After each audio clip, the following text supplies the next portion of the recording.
சொல்லுங்களேன். அதாவது நம்ம ஆண்டவருக்கும் நமக்கு இருக்கிற உறவு நமக்கு எல்லாருக்குமே தெரியும்.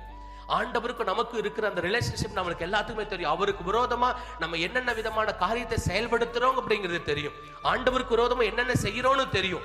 இதே காரியத்தை உன் ஃப்ரெண்ட்ஸுகளோடு கூட இருக்கிற போது நீங்க ஃப்ரெண்ட்ஸுகளுக்கு செஞ்சுப்பார். உன் ஃப்ரெண்ட்ஸுகளுக்கு விரோதமான காரியத்தை செஞ்சுப்பார். சொந்தக்காரங்களுக்கு விரோதமான காரியத்தை செஞ்சுப்பார். அவங்க மூஞ்சி கொடுத்து பேச மாட்டாங்க. உண்மையா இல்லையா?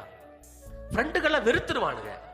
நம்ம ஆண்டவரோடு கூட இருக்கிற ஆண்டவருக்கு பிரியமில்லாத காரியத்தை செய்துட்டு இருக்கிறோம். ஆனா இதே இது நம்முடைய ஃப்ரெண்ட்ஷிப்களுக்கு இருக்கிற அந்த உறவுகளை செஞ்சு பாருங்க, அவன் நம்மளை சாகர வரைக்கும் மதிக்க மாட்டான். நம்ம உறவுக்காரங்க கிட்ட சொல்லி பாருங்க, உறவுக்காரங்க நம்மளை எந்த விதத்துல என்ன செய்ய மாட்டாங்க, நமக்கு நேசிக்கவே மாட்டாங்க, நம்மளை மறந்துடுவாங்க, வெறுத்துருவாங்க.